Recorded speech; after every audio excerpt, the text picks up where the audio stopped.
the way I implement this Mhm. is that I have send and return for speed, 4/5, the standard 70s kind of issue. Yeah. Same here.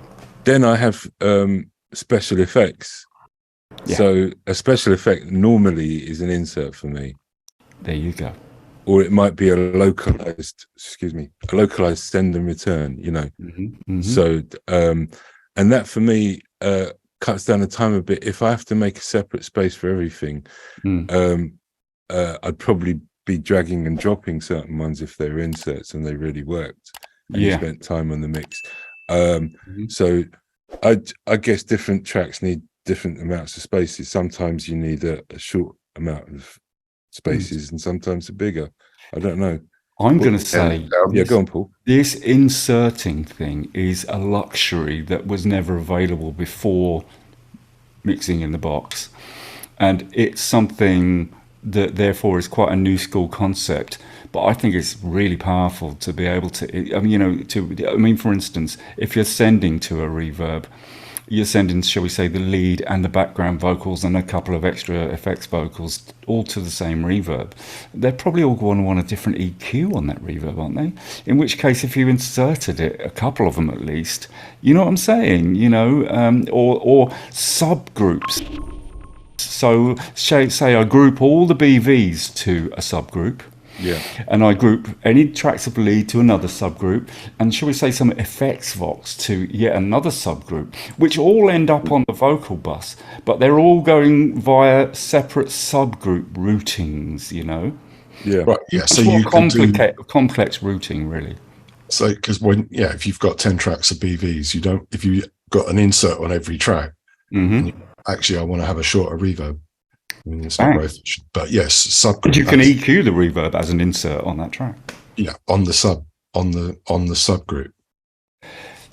All roads lead to Rome. I might sometimes. I tend not to insert reverb and stuff on vocals, but I definitely subgroup everything, and that goes back to the old SSL VCA groups thing, you know.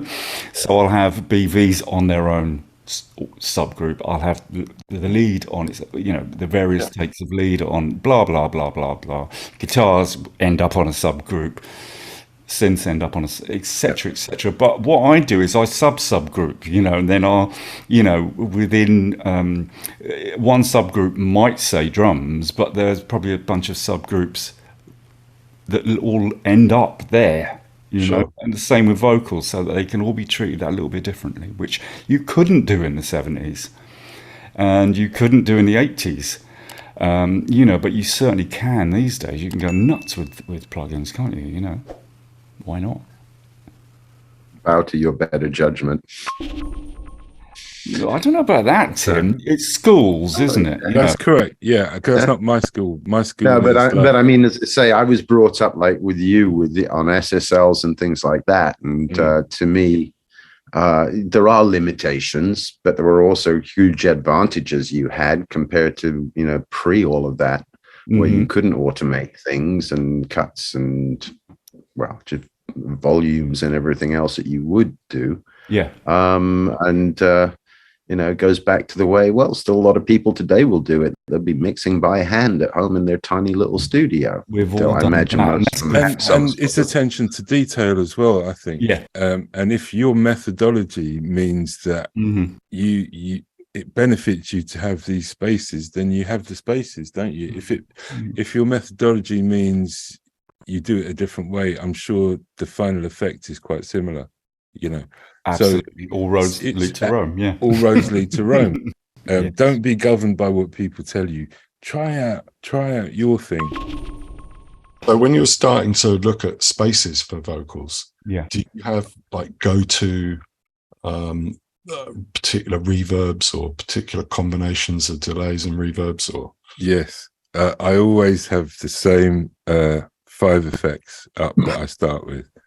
And what I do is I tune the effect to the track I'm mixing. So it will always be in a short room on send 1. It will always be a long plate on send 2. It'll always be some kind of pitch shift on 3. It'll always be a delay on send 4. So while I'm working, I ain't even thinking about it. I'm tweaking up number one. I know what it is. I've got the return of the Ocean Wave room, for instance, and I start tweaking the room to the track. Once I've got and I might do it on drums, and then I'll be working on vocals, and I'll try it on vocals, and normally it'll work because I've set up a short space for the mix very quickly, and that's how I kind of approach the whole thing, you know. Okay. Yeah, I mean, I'm going to say, because obviously I'm the more complex child of the group, and for me, it's a lot about what kind of music I'm working on. If I want that classic 480L kind of sound, Native Instruments do a plugin called RC80, and it's, for me, damn good enough if I want that Lexicon 480 sound, so I'll use that. But there are a whole heap. I talked about Seventh Heaven, or if I didn't, I use a plugin called Seventh Heaven if I want a really natural spark. Bricasti. Well, yeah, exactly. That's the plugin model of the Bricasti M7. I use that a lot if I want a more natural sound. But there are a lot, I mean, like you just said, Marcellus, there are a lot of these famous studios room simulators. Oh yeah, Hansa's on the EMT plugin. Hansa Studios. EMT plate. I use, EMT plate. I mean, there are a couple of those that are really, really faithful, really good. The Arturia EMT plate is really good. The Analog Obsession plate, but there are loads of them, aren't there? So I like hundreds of them. Yeah. But how about you, Tim? Reverb. I would say there were always hundreds. Every plate was different in whatever studio you were in, kind of thing. But I mean, to me, for reverb, an ICM, a warm EMT 140 or something like that's wonderful. Yeah. But they were not vocals. practical to have in most places because they were about as wide as this flat is, kind of thing, and about 3 foot deep, kind of thing. So, strung in a big wooden box. So you didn't really annoy the neighbors too much. The only problem is if you had plate rooms or whatever, you could hear the plate next to yours, which possibly wasn't being used by you. I set up spaces at that point. So I'll set up the short verb, I'll set up the long verb, I'll set up the slap, I'll set up the Huss effect stuff, I'll set up the choruses, as I'm first tweaking the track.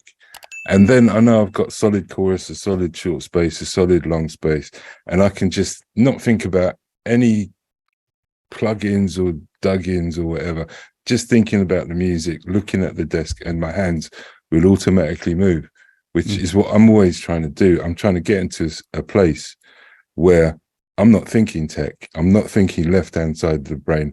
I'm completely in the right side of my brain. At that point of a mix, I figure I've got 4 hours to get this mix out. So I don't want to be thinking about setting up something, doing this, tweaking that. I want the fastest way to get there, and then do as much tweaking as you want to do, like a day's worth of tweaking. But for me, I'm gonna set up those spaces on the vocals the moment I open up the vocals, and then I know I've got something. But as Paul says, as you get into the mix, you're going to want to localize these effects to these different things, which I call special effects. Start polishing a bit. Yeah, and that takes time. So I do the right hand side of the brain thing first.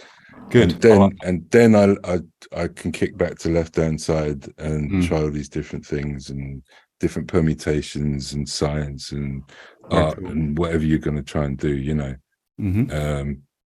So using sense for that is obviously it's faster, but if there's a special effect that needs to be done early on, then do it, because if you got the bridge lead vocal needs this delay that takes it into the chorus and sets up the whole thing, you just set that straight away.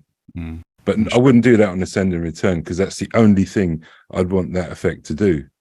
Yeah. Does that make sense? Yeah, totally. Yeah. To follow on a bit from what you were saying before, Marcellus, as well, often if you've got those kind of pieces there that you're talking about, they're not going to follow the general trend of the vocal in the track. So you pop them onto a separate track, don't you? Exactly. Yeah. Exactly. So, and then you can treat them a bit differently too. They're probably still getting the same scent to the main one or two reverbs, but they're also getting a bit of special attention. Right. And then, like you say, you then get inspired, and you want that effect on the guitar rather than the vocal, and you just drag it across, alt drag, and it pops up on the other channel. You program it in, and really quickly you're getting to manifest what's in your head. I think, look, I've named a couple of favourite reverb units. How about you other guys? Any favourites? Well, I've found myself going back to the 480, the Lexicon 480, increasingly as a plugin. Yeah. Which version do you like? Well, I've been using the Universal Audio one. Fantastic. I can't say I've been through and but great. Sounds like a 480 to you, yeah? Yeah. It has that same kind of depth and kind of instantly solving where you're trying to get to. Yeah. Super fast, and the parameters you want are there at your fingertips straight away. It's not as fiddly as a lark, is it? For those people out there who don't know what a lark is that horrible remote for the I quite like that with the red LED writing on it. This looks horrible. Spidey faders.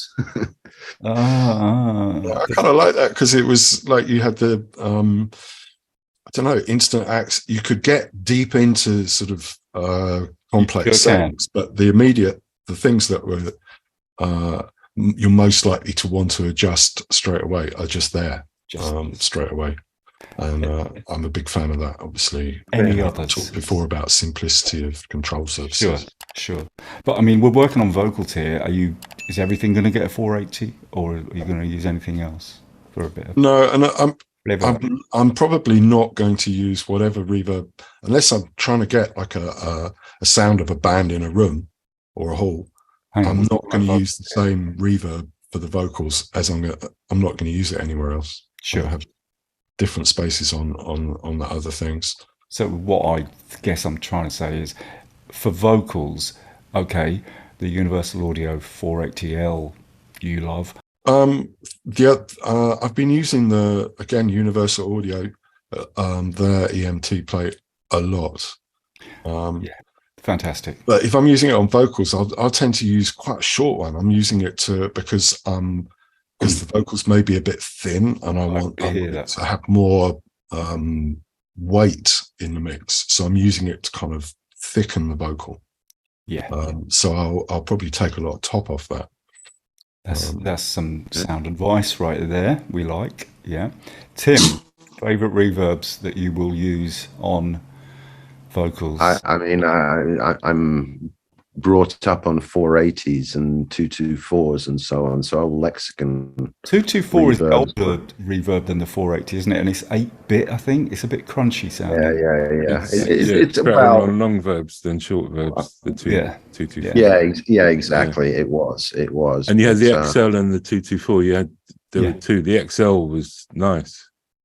Anybody ever used the 300? 300 is fantastic. It really is, isn't it? And the PCM 70. Mm-hmm. The 300 came along after, didn't it? That's right. Yeah, it was great. Slightly cheaper version of a 480.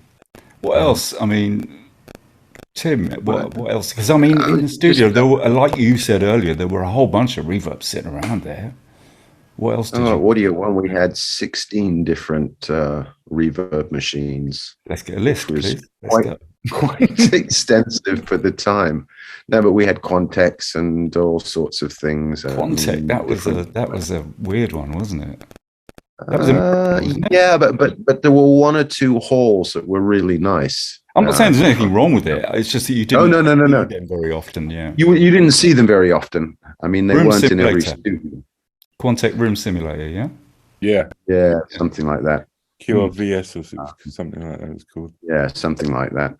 I never liked the Yamaha reverbs myself. How about you guys? Never liked that Rev. The one Yamaha reverb that was tasty was I've forgotten whether it's called the Rev 1 or the Rev 7.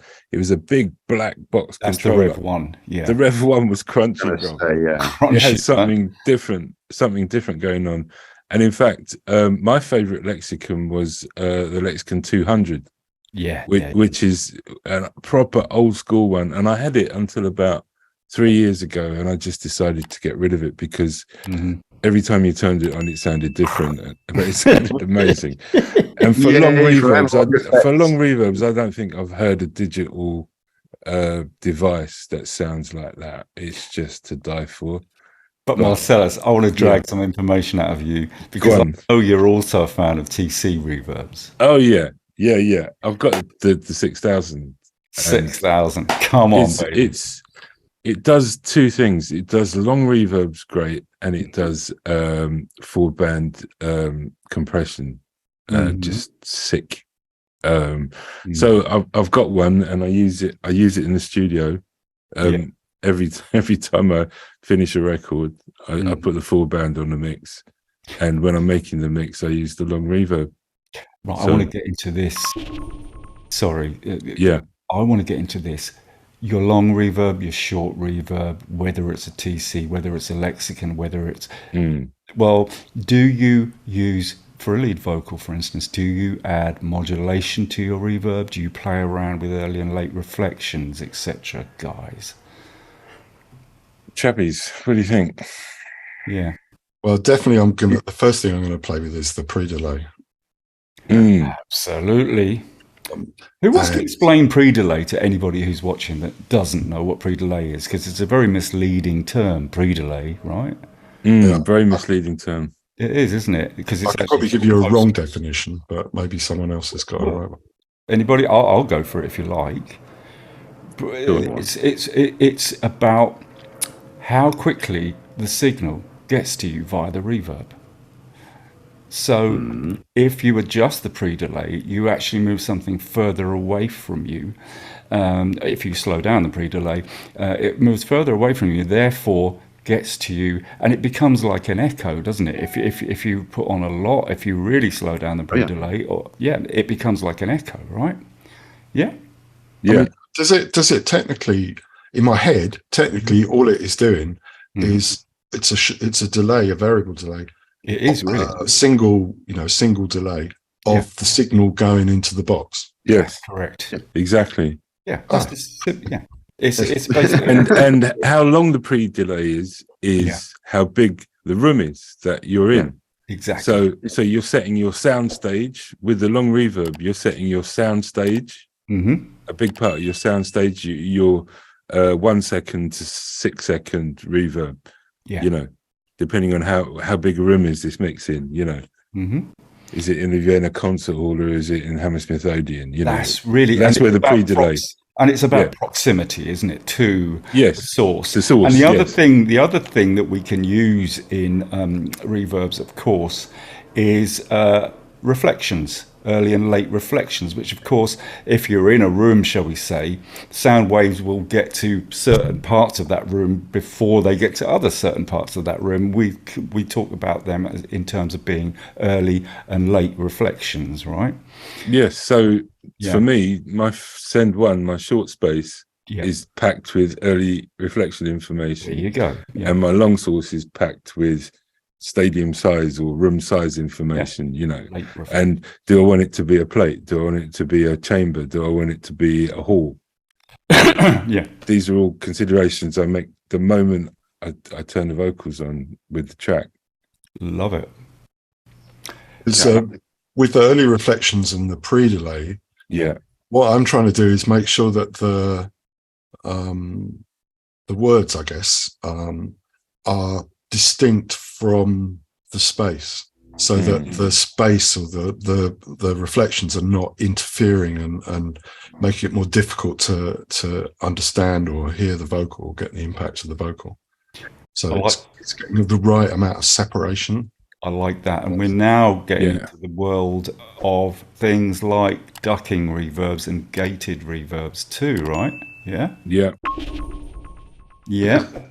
How do you guys feel about that? I mean, obviously ducking tends to be used as a way to stop the reverb happening until after the singer's sung something, and then a gate will open and allow the reverb to happen. And obviously the classic gated reverb will actually cut a reverb off at a given stage, usually often by a singer opening their mouth and singing something which will cut it off. I mean, come on. I mean, that was a really rubbish description of it all. Come on, guys. Ducking reverbs, gating reverbs.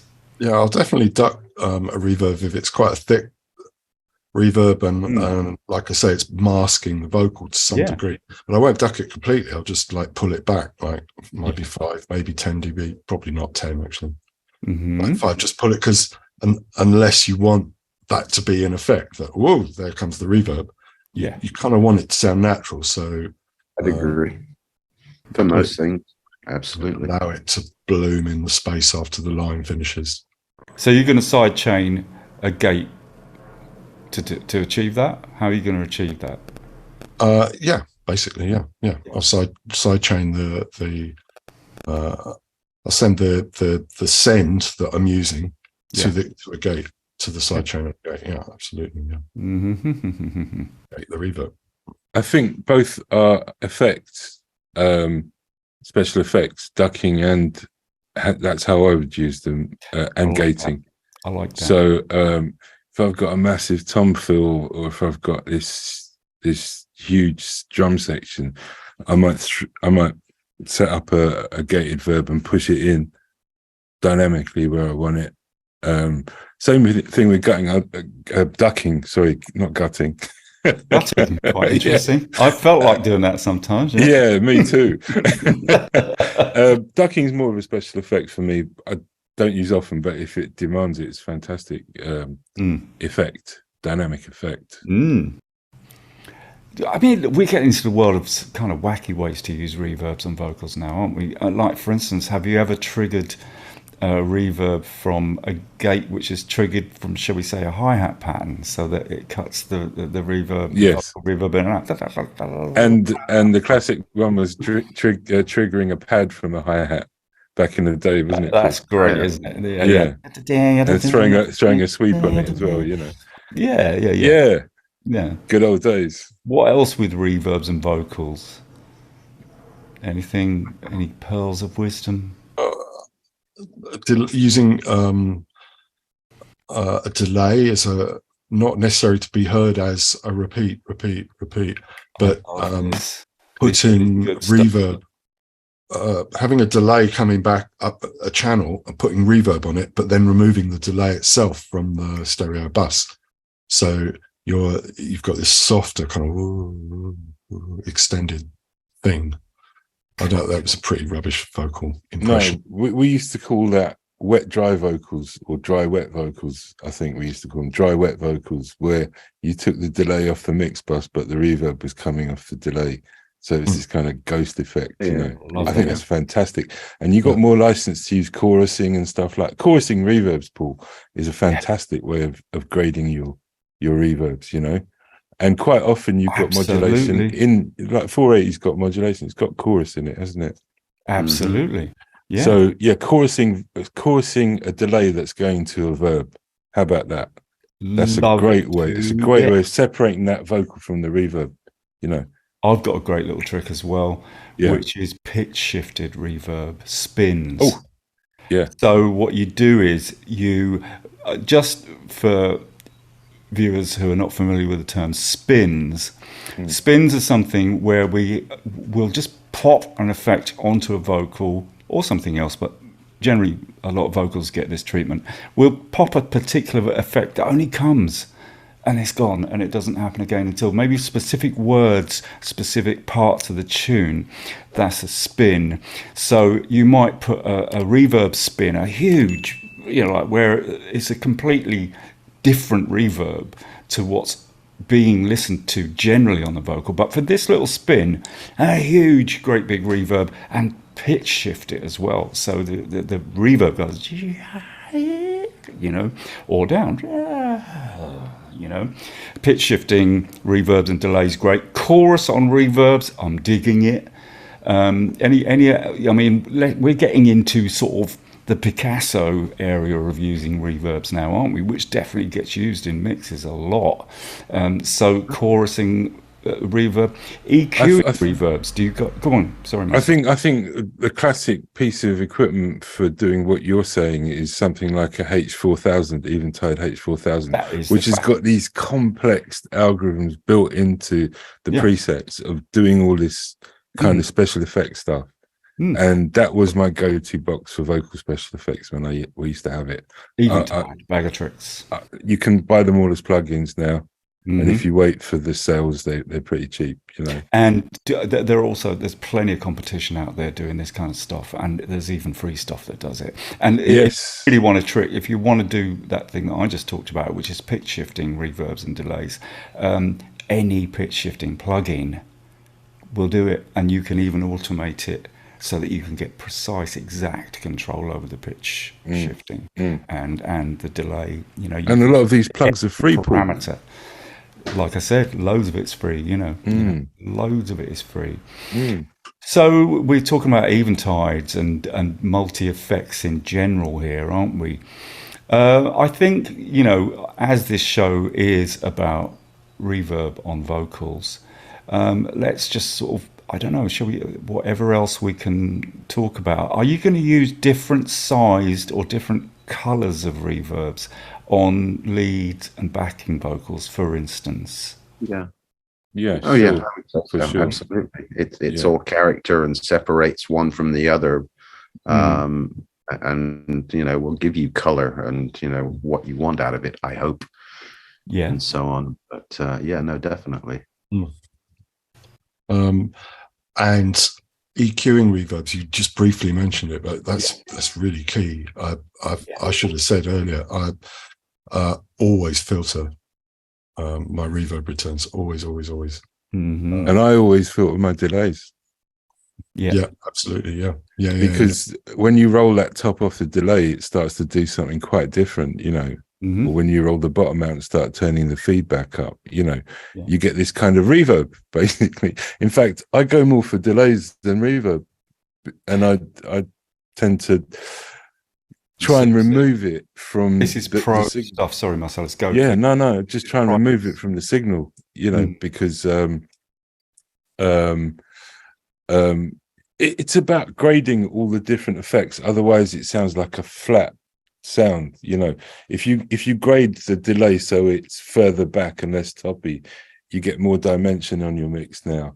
And then you delays you're going to use to create this. You're basically replacing a reverb with delays. Basically, yeah. So you take the H delay, for instance, a really simple delay. It's got a high pass and low pass filter on it. Funky. Yeah, you just mess around with the high pass, low pass, and the delay style, whether it's ping-ponging, whether it's doing a mono bounce, whether it's doing a one slap with a bright slap or a dull slap. These are all ways you grade your vocal.